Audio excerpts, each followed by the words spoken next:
Congressional Democrats call two star witnesses to testify in the impeachment hearing, Ambassador to Ukraine William Taylor and Deputy Assistant Secretary of State George Kent.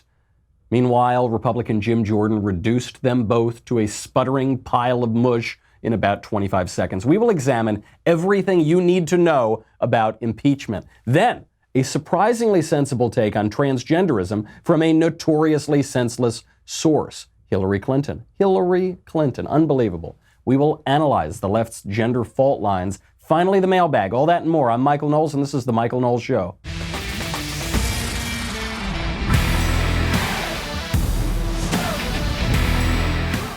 By the way, I want you to know I'm considering titling my next best-selling blank book, Everything You Need to Know About Impeachment, because you don't need to know anything about impeachment because it's a complete farce, and we found out that it was a farce today. I guess it's not quite true. It's worth knowing exactly what's happening in the impeachment hearing just so you can see how transparently political, nakedly partisan, hacky this whole thing is. It has no basis in the law, no basis in the Constitution, no basis in reality whatsoever. Who are the key figures? The star witnesses that the Democrats called forward today that were supposed to sink President Trump. Two guys, Ambassador Bill Taylor. He was a soldier. He worked as a legislative assistant for the Democratic Senator Bill Bradley, and then he worked at the State Department under Bush and Obama.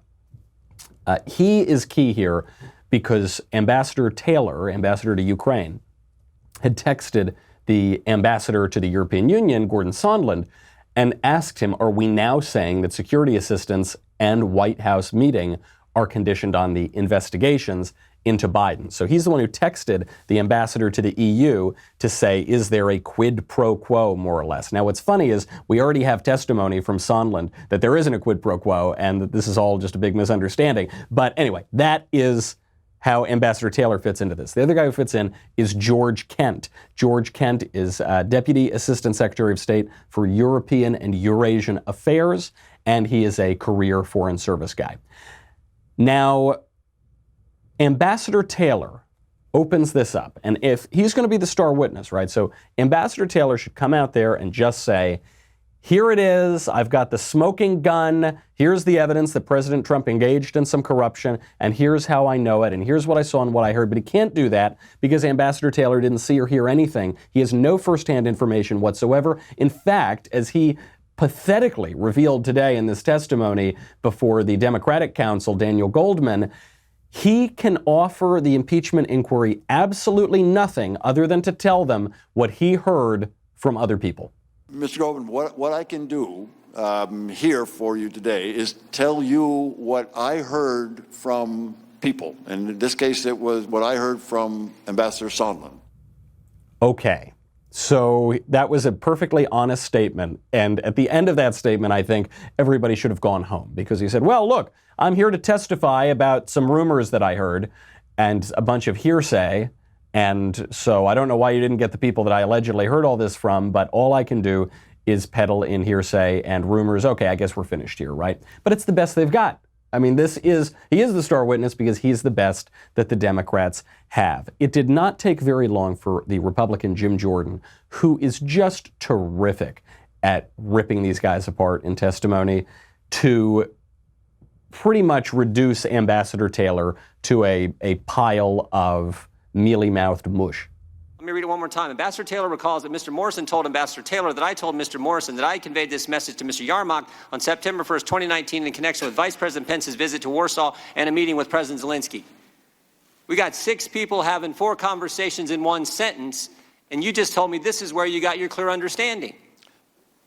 Which, I mean, even though you had 3 opportunities with President Zelensky for him to tell you, you know what? We're going to do these investigations to get the aid. Didn't tell you 3 different times. Never makes an announcement, never tweets about it, never does a CNN interview. Ambassador, you weren't on the call, were you? You didn't listen on President Trump's call and President Zelensky's call? I did not. You've never talked with Chief of Staff Mulvaney? I never did. You never met the president? That's correct. You had 3 meetings again with Zelensky and it didn't come up. And 2 of those they had never heard about as far as I know. And there was no reason for it to come President up. Zelensky never made an announcement. This is what I can't believe. And you're their star witness. You're their first witness. Mr. You're Jordan, the guy. You're the guy based on this, I mean, I've seen I've seen church prayer chains that are easier to understand than this. Oh, devastating, devastating. And I actually don't even really mean to attack William Taylor here, the ambassador. He's being dragged before this committee. I don't think he's exactly eager to do it. He doesn't come out of this thing looking all that great. He looks like he has nothing to say, because he does have nothing to say. And Jim Jordan gets to the heart of it. You weren't on the call. You have no firsthand knowledge of anything. You don't know anything about the quid pro quo. And actually, you've never even met Donald Trump in your whole life. Is that right? Yes, that's right. But you heard about it from a guy who was at a coffee shop on the phone with another guy who read a newspaper about a third guy. That none of it really strikes anybody as the bombshell testimony that we were all waiting for, because there's nothing to offer. So Jim Jordan puts it all into stark light. And what the Democrats are hoping for here is that you won't watch these clips, you won't listen to reports about this, you won't read any of the testimony. You'll just hear the cloud of impeachment, and you'll just assume that because the fancy people on TV who wear suits and neckties are telling you with a very straight face that the president has to be removed, that you will come to agree with that as well. That's what they're banking on. It doesn't matter, as far as they're concerned, if these guys have nothing to say. It's just got to be the illusion of having something to say. And Jim Jordan is not going to allow that cloud of vagueness to persist. He's going to cut to the issue, and he does finish the job in this exchange. Before we get to that, I have got to thank our friends over at Quip. Speaking of clarity, look at my clear teeth. It is very important to have nice, clean, hygienic, shiny white teeth. And look, I'll be honest with you, I'm not a hulking Adonis of a man, but one thing that I've had going for me are my chompers. This is where Quip, the makers of Quip electronic toothbrushes, come in. I used to use a non-electronic toothbrush. I mean, it's basically like brushing your teeth with a stick. It doesn't do all that much. Really, your teeth just do not feel clean. They do not get white. I've now been using electronic toothbrushes for years, and Quip is so tremendous because it's sleek, it looks great, it's easy to travel with. Quip's electric toothbrush has sensitive sonic vibrations with a built-in timer and 30-second pulses to guide a full and even clean. Quip makes it easy to stick to a healthy brushing habit that starts with the electronic toothbrush and the refillable floss and their anti-cavity toothpaste. The Quip floss dispenser comes with pre-marked string so that you can use just enough. I actually do floss. I'm one of the few people, at least one of the few men I know who actually does floss regularly. But when I do it, because I'm not that good at it, I'll just pull like 7 yards of floss out and I don't use it properly. Quip makes it so easy. Plus, Quip delivers fresh brush heads, floss, and toothpaste refills to your door every 3 months with free shipping, so your routine is always right. You don't need to worry about going to the drugstore. You ran out of toothpaste and you're trying to squeeze the last little cubic millimeter of toothpaste out, like, you don't have 2 pennies to rub together. Just make it easy on yourself. Don't get into that. Join over 3 million healthy mouths and get Quip today, starting at just $25. And if you go to getquip.com/Michael, M-I-C-H-A-E-L, right now, you will get your first refill for free. Merry, Merry Christmas from me to you. That is your first refill free at getquip.com/Michael. That is spelled GETQUIP.com/Michael, M-I-C-H-A-E-L. Quip, the good habits company. So Jim Jordan cuts through all the vagueness that the left is banking on in this impeachment stuff, gets to the heart of the matter, and then, while he's interrogating Ambassador Taylor, he finishes the job. Ambassador Taylor recalls that Mr. Morrison told, now again, this is, I hereby swear and affirm from Gordon Sondland. Ambassador Taylor recalls that Mr. Morrison told Ambassador Taylor that I told Mr. Morrison that I conveyed this message to Mr. Yarmouk on September 1st, This all happens, by the way, in Warsaw, where Vice President Pence meets with President Zelensky. And guess what? Taylor, they didn't talk about any linkage either. Time the gentleman's expired. So they didn't talk about it, right? This is the issue. Even though the left is making all of these insinuations and trying to become psychics and read the motives of the president, there's no hard evidence certainly of any crime. There's no hard evidence of any abuse of power. There's no hard evidence of any quid pro quo. Not only is there not evidence of an impeachable offense, they can't even find hard evidence of maladministration, which is not impeachable, and you can read that in the Federalist Papers. But they can't even find evidence of that. It's all a bunch of nothing. Then, again, while talking to the Democratic counsel, Daniel Goldman trying to get anything, trying to give some clip that the Democrats can use in this impeachment inquiry, William Taylor admits that there's no quid pro quo. Ambassador Sondland says to call him after you wrote that. Did you, in fact, call him? I did. And what did he say to you? He said that I was wrong about President Trump's intent, that there was no quid pro quo. But did he say anything after that? What? Can you change your answer, please, Ambassador? I'm going to give you one more opportunity, Ambassador, to just completely change your answer because it really throws them off. So this whole reason that Taylor is here, Taylor is the guy who sends the text to Sondland saying, are you telling me there's a quid pro quo going on here? And Sondland says, call me, because obviously there was some confusion.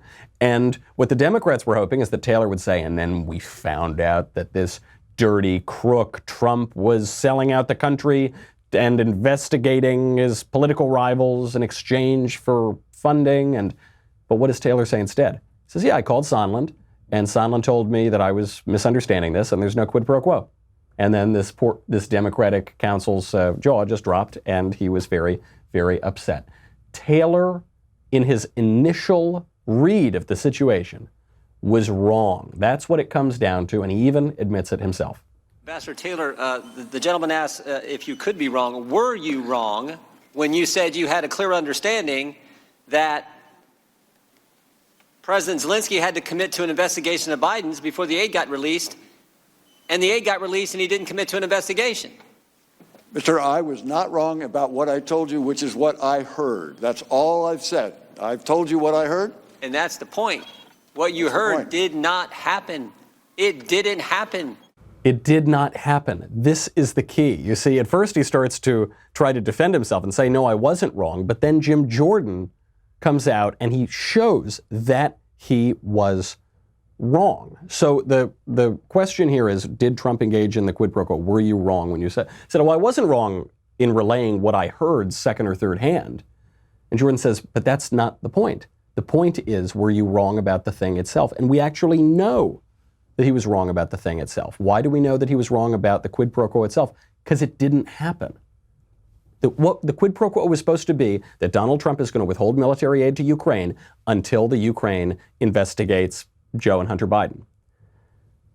But Ukraine has not investigated Joe and Hunter Biden, and Trump did release the military aid. So there was no quid pro quo. By definition, he was wrong. And so Taylor doesn't want to just totally come out and admit that he was wrong, even though he's nailed here. So he starts to change the narrative, tries to change what they're talking about in the first place. Jim Jordan doesn't let him do it. You use clear language, clear understanding, and commitment, and those two things didn't happen, so you had to be wrong. Mr. Jordan, the other thing that went on when that assistance was on hold is we shook the confidence of a close partner in our reliability. And that's not what this proceeding's about, Ambassador The gentleman Taylor. has expired. Ambassador That's Taylor, not what this whole thing started on. Time of the gentleman has expired. Ambassador Taylor, did you want to finish your answer? No, that's good, Mr. Chairman. Yeah, he doesn't want to finish his answer. And that omission is an admission that the guy got it wrong, because when Jordan nails him, then Taylor all of a sudden says, well, what was happening was we were risking our alliance with Ukraine and we were making our ally feel a little bit uneasy. And say, hold on, wait a second, what are you talking about? We're here today to determine if an impeachable offense was committed by withholding aid to Ukraine, if there was a quid pro quo even. And you're just saying that there's no evidence of that at all. So now you want to turn the tables and say this is about if we're making Ukraine feel uneasy? Not only is that not an impeachable offense, not only is that not, there's nothing wrong with that, but that's not what anybody here suggests that they're talking about. You know that the left is on the ropes here because they're constantly trying to move the goalposts. And fortunately, we got some pretty good guys up there on the Hill who are not allowing that to happen. How about George Kent? George Kent, the Deputy Assistant Secretary of State. Kent actually admits, while he's speaking to the Republican Representative Stefanik, that he the investigation, rather, that is being requested here into corruption in Ukraine and the 2016 election and even the Bidens is perfectly legitimate. So for the millions of Americans viewing, the first investigation against the owner of Burisma was under President Obama's administration. That's correct. And broadly, this is very important, you testified in your deposition that when the State Department evaluates foreign assistance, it is appropriate for them to look at levels of corruption in countries. That's correct. And lastly, you also testified that, and this is your quote, issues of corruption have been part of high-level dialogue between U.S. leaders and Ukrainian leaders, regardless of who is the U.S. leader and who is the Ukrainian leader, and that is a normal issue of diplomatic discussion at the highest level, end quote. Is that correct? That's correct. End quote. Devastating, because even if Trump did the worst possible things that Democrats can imagine that he did, there's nothing unusual about that. There's nothing uncommon about that. There's a lot of precedent for it. It's a part of statecraft, and it's certainly not impeachable. We'll get to what this means. Well, we'll get to Trump's response. We'll get to the whistleblower on the whistleblower, how the mainstream media is handling it, and what it means going into 2020. But first, I've got to thank our friends over at Paint Your Life. You know how much I love Paint Your Life. I've talked to you about Paint Your Life. It's an amazing product. If you want to give a really amazing gift, you've got to try paintyourlife.com. So what you do, just very simply, is you have an original painting made of yourself, your children, your family, a special place you really like, a pet that you really like, and you can get it all at a price you can afford, a shockingly reasonable price from paintyourlife.com. It's a real painting done by hand by a world-class artist, created from one of your favorite photos. So what I did, I had one beautiful, huge, framed, gorgeous painting made for my stepbrother and his wife on their wedding in Grand Central. I mean, it's so, so gorgeous. I could not believe the price on it. I mean, it's so low. It's I don't know how else to put it. It's just a great deal, and it's really beautiful. I don't have that with me; it's too big to use. But but Drew, because he's obviously far less charitable and far more narcissistic than I, he just had a painting made of himself. It's a really amazing painting. I mean, that is something great. It's a real oil painting. It's a really beautiful piece of art, and it's framed. It's just a tremendous, tremendous product, and it makes the perfect gift this Christmas season. So you choose the artist whose work you most admire. You can go and pick the artist on the site. You work with them throughout the process until every detail is perfect. There's no risk. If you don't love the final painting, your money is refunded. It's amazing. I'm already looking into it for other friends of mine this season. It's a really special gift, and you're going to have it for the rest of your life, and your friends and family will have it for the rest of their lives. Right now is a limited offer. You get 30% off your painting. 30% off. Guys, get it now. Just do it. Seriously, it's so great. 30% off, free shipping. Get this special offer only one way. The way you do it is you text Michael, M-I-C-H-A-E-L, to 64,000. Do it right now. Text Michael, M-I-C-H-A-E-L, to 64,000 right now, even if you're not sure who you're going to give it to or what you're going to get, because this deal is too good to pass up, and the product is too good to pass up. Michael to 64,000, M-I-C-H-A-E-L to 64,000. How did we get to this whole impeachment inquiry? We got to this impeachment inquiry because of a whistleblower, the so-called whistleblower. I mentioned this yesterday, but I want to just touch on it a little bit more today. This whistleblower is, according to Real Clear Investigations, a young CIA analyst, 30, 31. He was a Yale grad. He actually left Yale right when I got there, so I didn't know him, but I knew a lot of people who know him. And he worked for Joe Biden. He worked on Ukraine issues for Joe Biden. He worked for John Brennan. He's the deep state. I mean, he's what you would call the deep state. And he filed this complaint, which was an absurd complaint, largely just based on public statements the president had made and based on rumors that he had heard, just like we heard from Ambassador Taylor. And he worked with Adam Schiff's office to coordinate this whole hoax, this whole joke, this whole circus. And now he's trying to remain anonymous. And Schiff is lying and pretending that he doesn't know the identity of the whistleblower. The whistleblower has to be called to testify. I can't wait for this guy to be called to testify. I knew a lot of these guys, a lot of guys who, like this whistleblower, if the guy is who everyone seems to think he is, were young, over-credentialed. These guys who, went through Yale, went right into the federal bureaucracy, and think that they have the right to govern this country however they see fit. Voting be damned. Presidential elections be damned. There are the benevolent betters, the self-appointed elites in the federal bureaucracy who are going to outlast anybody who's elected. And it's so unjust and it's so un-American. That guy's got to testify. A little bit of justice, though, is that there's now a whistleblower on the whistleblower. According to Fox News' Greg Rhee, a second whistleblower has filed a complaint with the Intelligence Community Inspector General because the original whistleblower, Eric Ciaramella, allegedly, quote, may have violated federal law by indirectly soliciting more than $250,000 from mostly anonymous sources via a GoFundMe page. So he may have violated federal law by cashing in on the whistleblowing. The whole thing gets tawdrier day after day. First, we were told by the mainstream media, of course, that this was a totally honorable, wonderful whistleblower. Then we find out, wait a second, he's a career bureaucrat.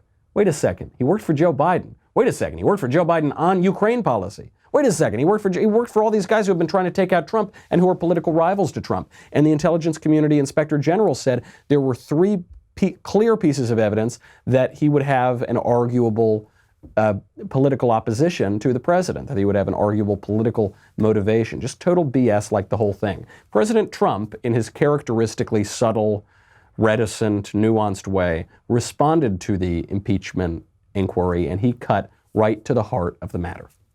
What's going on now is the single greatest scam in the history of American politics.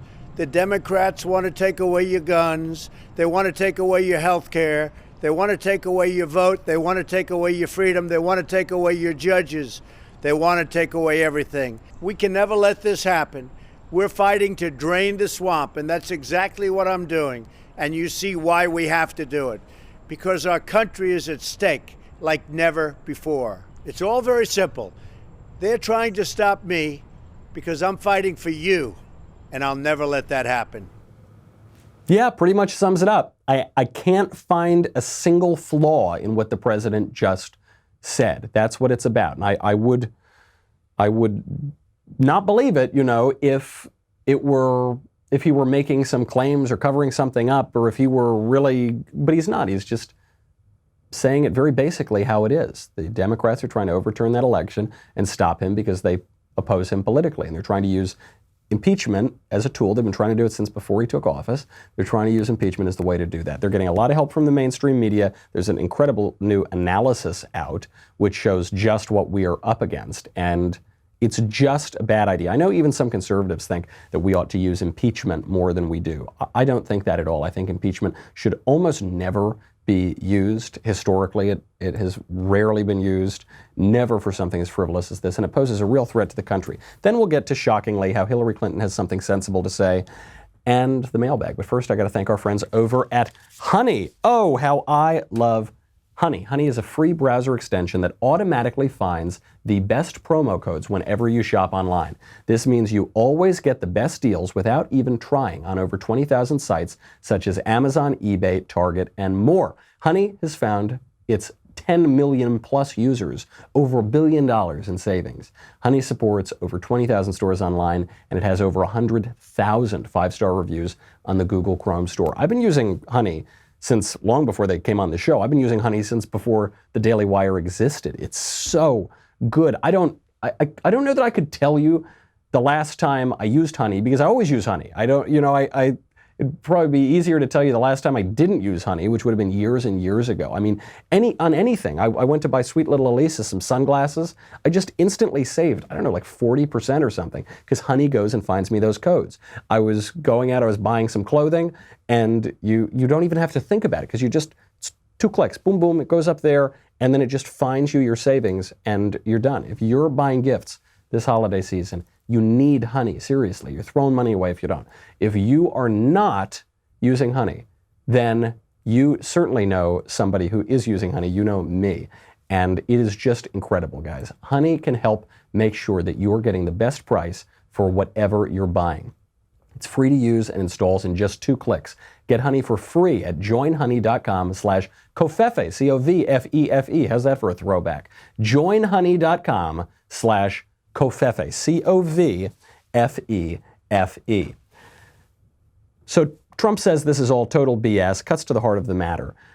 How is the mainstream media covering it? Well, here's how CBS News is covering it. And there we have it, day one of the first public hearings in terms of impeachment inquiry against President Donald Trump are now in the history books. Some devastating testimony today from two of America's most respected diplomats who have served both Republican and Democratic presidents. Yeah, it was devastating testimony for the Democrats. It was devastating testimony for them. But this is what they do. I told you at the top of the show, what they're going to do is, regardless of how bad the impeachment inquiry goes and the proceedings go for Democrats, and you heard it with your own two ears, it's going very badly for them, but it doesn't matter because the fancy people in the suits and ties will go on television and tell you it's all really, really bad for the president, and they'll use it to overturn the election. And at the very least, because they're not going to be able to throw him out of office, they're going to use it to hamper him in 2020. There's a Newsbusters analysis, Media Research Center, which does newsbusters.com. Media Research Center did a study of the network news. We're talking about ABC, CBS, and NBC, evening newscasts since 2017. What they found is that the news shows cover Trump with negative spin 96% of the time. How do they calculate that? The way they do it is they take all explicitly evaluative statements about Trump or his administration from reporters or anchors or nonpartisan sources. So we're not talking about when the talking heads come on, the pundits and the commentators, and they have their own perspective. We're talking about the people who are supposed to be objective, and they then take out the partisan sources, they take out all the neutral statements, and they just look at evaluative statements. 96% of them are negative, and it's all about impeachment. They're dedicating more than 3/5 of all administration news coverage on the networks to this impeachment nonsense. They are also using secret sources, because if they used real sources, they would be shown to be liars. So out of 172 news reports, the strong majority of them, 59%, relied on unnamed sources for their so-called facts about impeachment. It's BS. It's totally bogus. And they are counting on this vagueness, on people's eyes glossing over, to put it past the American people. Impeachment is a terrible idea. We've used it now 4 times, threatened it. Andrew Johnson, Richard Nixon, Bill Clinton, and Donald Trump. Nobody has ever been removed from office as president through impeachment. Johnson was acquitted. Nixon resigned before he could be impeached. Bill Clinton was acquitted. Now we get to Donald Trump. I think it's a very good thing in this country that no president has ever been removed explicitly through the process of impeachment. It's what that does, what the impeachment process does, is reduces the role of the executive, which is a co-equal branch of government, and it makes it subservient to the legislature, kind of like what we have in the United Kingdom, a parliamentary-style government. The founding fathers of this country, in their wisdom, did not give us that sort of government, because that sort of government is chaotic and less representative of the American people and far more radical and far less conservative. We need those checks and balances, and you should not be able to throw out a president just because you dislike him politically. Even if there's evidence of some sort of crime, there's a very high threshold. You're not going to ever impeach the president over a parking ticket or for jaywalking. It's got to really be a political crime. It's got to be a high crime and misdemeanor. But what we're seeing here, you heard the clips yourselves, what we're seeing here is Democrats trying to overturn this presidency on nothing. That must be resisted. That's, by the way, the only reason you have to pay attention to this. It's not because it is particularly illuminating. It's not. It's a bunch of hack Democrats trying to throw out the president. But you've got to pay attention because you are going to be lied to by the mainstream media about this, and it could be really damaging and set a really dangerous precedent. Shockingly, this is unbelievable, Hillary Clinton said something almost sensible. Hillary Clinton was asked on her pre-campaign tour, I'm sorry, I mean her book tour with her daughter, about whether women should have concerns about transgenderism. And she said, yes, there is a legitimate concern. There's a legitimate concern that women should have. This is all relatively new. People are still trying to find the language for it, trying to sort it out. I think in the right mindset, this can be understood, but it's going to take some time.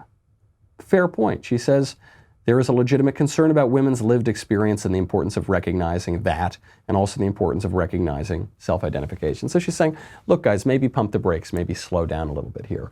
That is very important because in the very shallow way that this is being discussed, what the radical leftists want you to believe is that the people who accept the unbelievably radical, incoherent, and brand new idea that a man can become a woman just by thinking so, that those are the good guys. Those guys are fighting for freedom and equality and justice. And that anybody else who believes otherwise, including people like Hillary Clinton, are on the wrong side of history. They're unjust. They're keeping freedom away from people. That is absurd. We need to pump the brakes on that. We need some checks and balances in that sort of discourse. And it brings me, right before we get to the mailbag, it brings me to one of the wildest things I saw on Twitter all day. Worth mentioning. It was a hashtag which said, #thanks birth control. I'm sure there are a lot of young men out there who have tweeted that hashtag, thanks birth control, but this was actually women who were tweeting thanks birth control. And here's what they said. One woman, we're gonna block out their names because I don't want to embarrass them. I just want to point out how absurd their ideas are. One woman tweeted out, "I love the freedom to plan if or when to get pregnant. Right now, my choice is fur babies," meaning like dogs and cats. "Real babies, maybe later. Thanks, birth control." Another woman, different woman. "Thanks, birth control, for leaving plenty of room in my life for all the fur babies. 'Cause honestly, that's all I'm ready for, and that's okay." The fur babies. We'll get back to the fur babies in a second. Another woman tweets out, "I love my IUD, form of birth control, more and more each and every day. I'm grateful that birth control has given me the gift of freedom." And then Hillary Clinton jumped on it. She said, "Reproductive freedom requires access to affordable contraception, and it's under attack. If birth control has changed your life, take a moment today to say it out loud. #thanks birth control." The ladies protest too much, methinks. I don't mean to make fun of these women. I think there's a lot of loneliness and anxiety and stress and incoherence in the culture right now. And it's convinced people that they can't have children, that they shouldn't have children. To say nothing of the other effects of birth control, it's convinced them that what's empowering to women is not to settle down and make a commitment with a man who's making a commitment to her and have a life together of mutual respect and growing love day after day. But what's empowering to women is to sleep with 100 men and basically be used and use other people and then slave away in some corporate office in New York, and that's the only way that you're going to have a fulfilling life. And that's obviously a lie. I mean, perhaps people find gratification in all sorts of different ways, but on the whole, the data seem to suggest that those kinds of ideas have made women miserable, not just relative to men, but in absolute terms as well, since the sexual revolution, since birth control started. But I want to point out this perverse idea of freedom. What the second fur baby lady said was, "Thank you, birth control, for leaving plenty of room in my life for my fur babies, not because that's all I want or desire, but because honestly, that's all I'm ready for." And then you see the other people, Hillary and that other woman, talking about how birth control is giving you freedom. It's not giving you freedom. If you are a grown-up and you're not ready to have a baby, and the only thing you can really imagine taking care of is a cat, then you're not free. What this requires is a deeper understanding of what freedom is. Freedom requires discipline. Freedom requires that your will is not a slave to your appetites. A wise man once said that he who sins is a slave to sin. Which savior of all of mankind said that? I forget. It was a guy a long time ago. Said, he who sins is a slave to sin. The lie that we are told is that when we give into our appetites, that is our freedom. The freedom to pursue our desires and appetites to no end, to eat a lot of food and do a lot of drugs and sleep around a lot and drink too much and whatever. But that actually is not freedom, because then those appetites dominate even our will. They dominate even our own maturity. And we're not capable of very basic things that everybody was capable of until recently, because we have become slaves to those desires, and this is true obviously throughout the sexual revolution, but this is true in so much of our culture, which has given into a cultural decadence.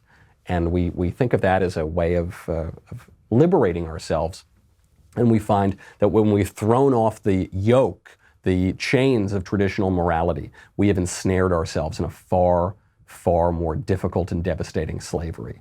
Just a little observation about a very, very stupid hashtag. Let's get to the mailbag. First, I got to say goodbye to Facebook and YouTube.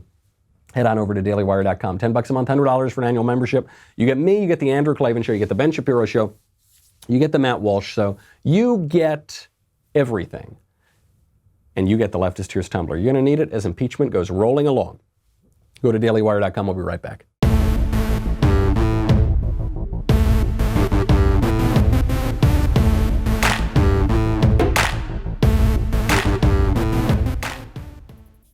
You know, it occurs to me that sort of freedom idea applies to impeachment as well, because the appetite, especially of the left, is to throw President Trump out of office and not wait for the next presidential election and not win it fair and square. Just throw him out and force that desire on the country. They think this is liberating. It's not liberating, because what you have to do in the process is undermine those great structures of government, the separation of powers, the contemplative nature of our republic, and the reliability of our elections. You've got to throw all of that away. In the name of freedom, what you're doing is taking away the basic political freedoms that we've all enjoyed and that have allowed us to thrive. It's a real trick. I mean, it's a trick that the devil plays, which is why Jesus talks about this in the Gospels, because we think that we are pursuing our own freedom that way, and actually it's being stolen away from us.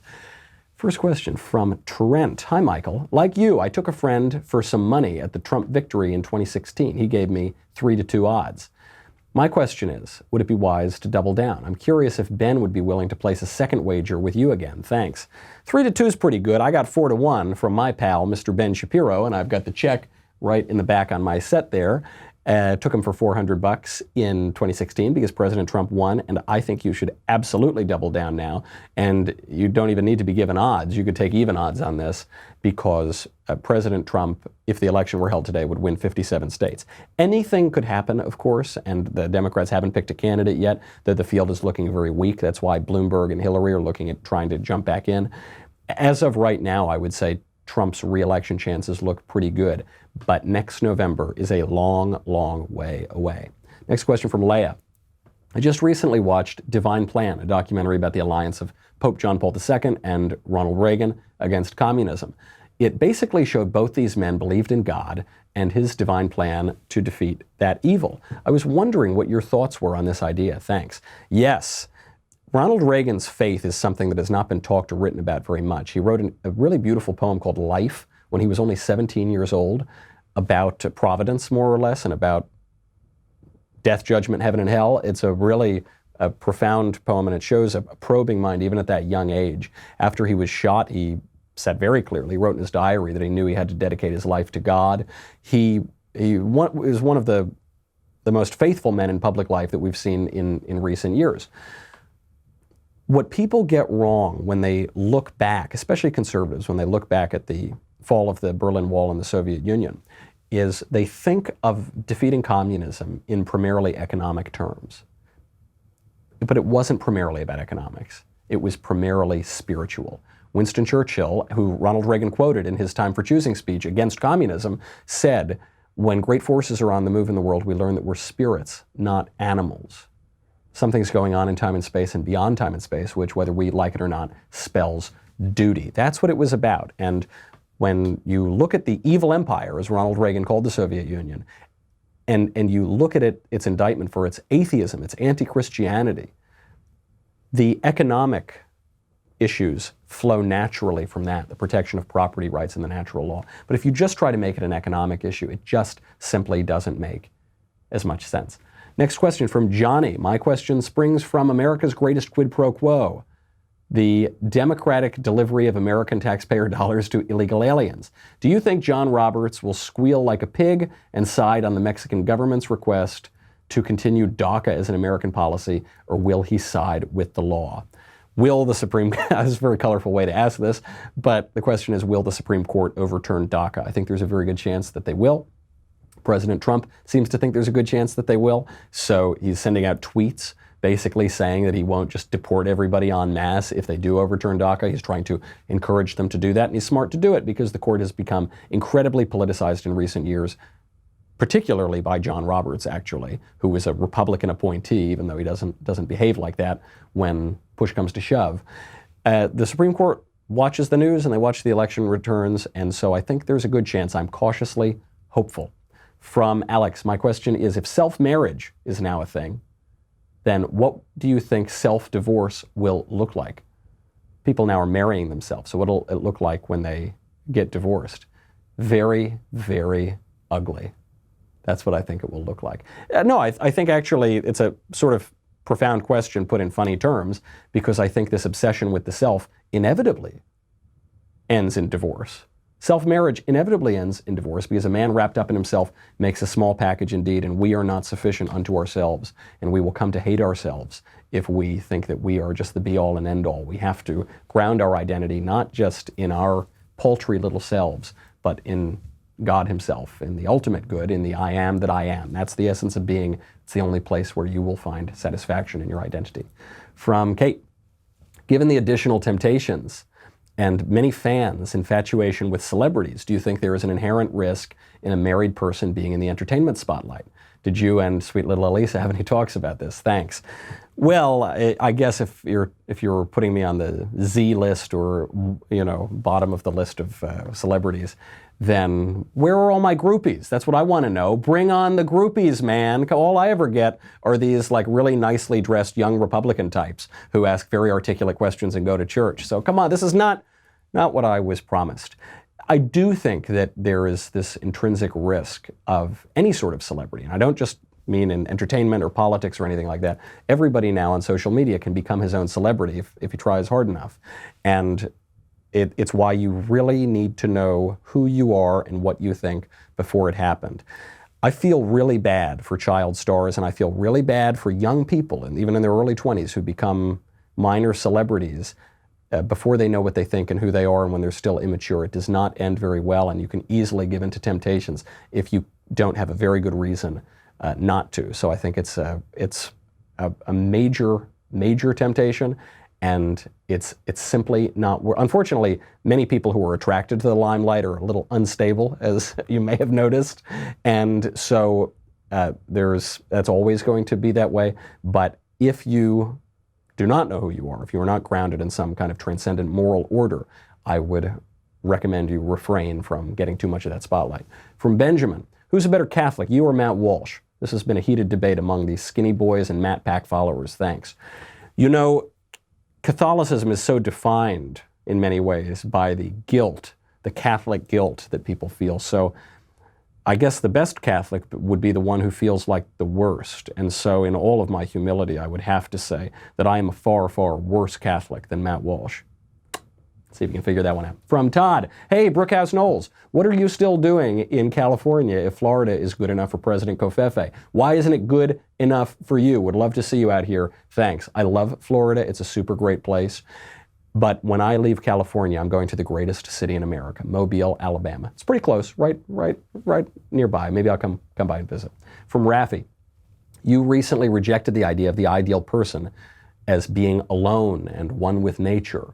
Isn't this a fundamental rejection of John Locke and other Enlightenment political theory? John Locke is invoked by the left, libertarians, and many on the right as well. Shouldn't you be more explicit about your rejection of Locke and what your political theory is based on? I thought I had been very explicit. I am certainly not a Lockean. I mean, to reduce these men to just one idea or one book is kind of silly, and there are many contributions that John Locke made, which I like very much, but I do not ground my political philosophy in the philosophy of John Locke. If I had to pick one sort of modern political philosopher to point to that explains my ideas, I would point to Edmund Burke, who is the founder of what would be considered conservative political philosophy in the modern era. And Edmund Burke said that John Locke's Second Treatise of Government is one of the worst books that was ever written.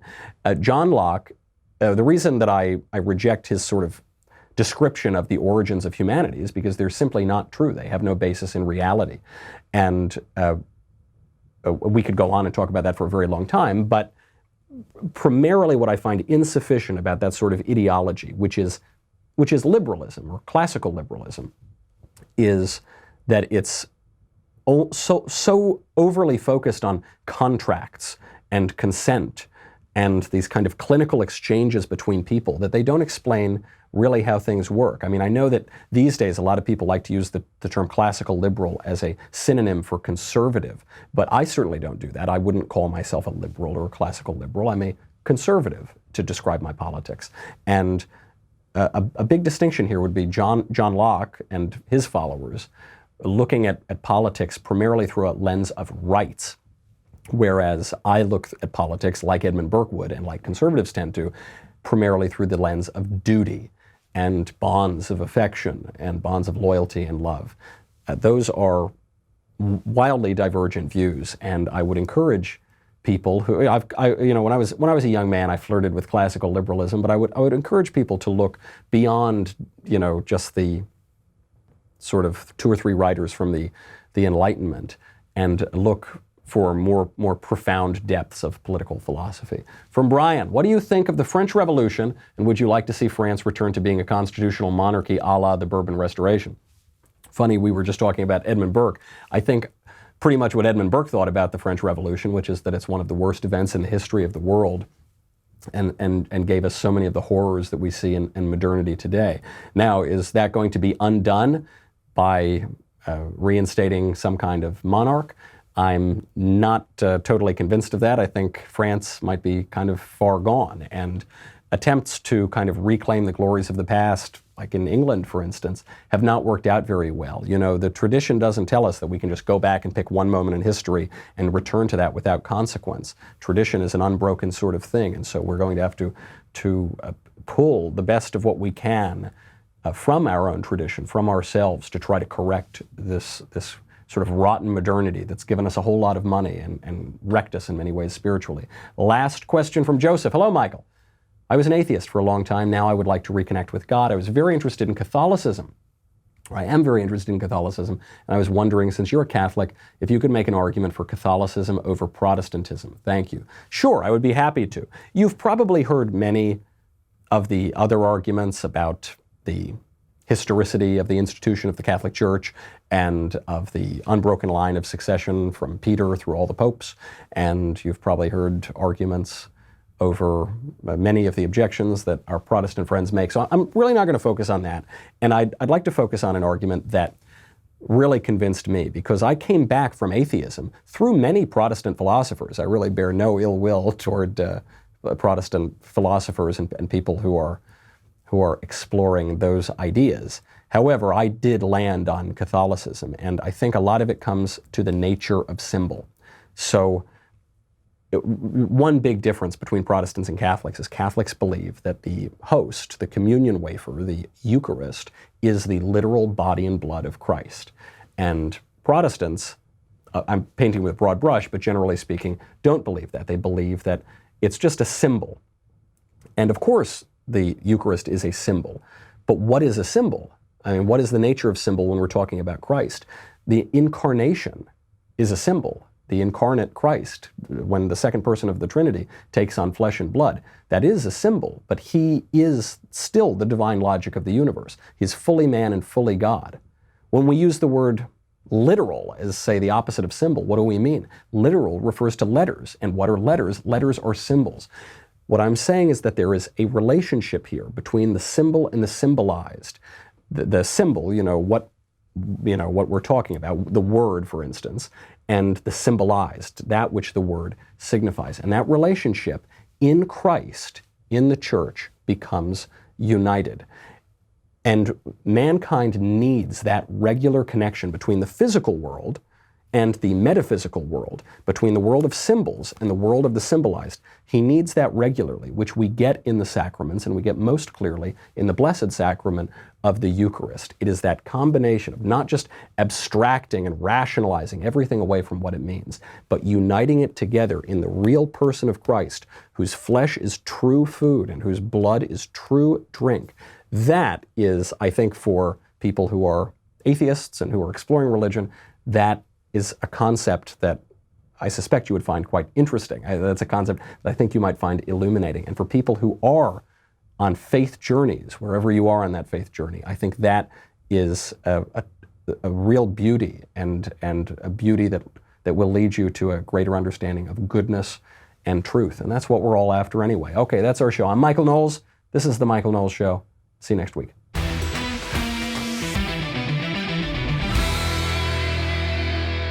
The Michael Knowles Show is produced by Rebecca Dobkowitz and directed by Mike Joyner. Executive producer, Jeremy Boring. Senior producer, Jonathan Hay. Our supervising producer is Mathis Glover. And our technical producer is Austin Stevens. Assistant director, Pavel Wydowski. Edited by Danny D'Amico. Audio is mixed by Mike Coromina. Hair and makeup is by Jesua Olvera. And our production assistant is Nick Sheehan. The Michael Knowles Show is a Daily Wire production. Copyright Daily Wire 2019.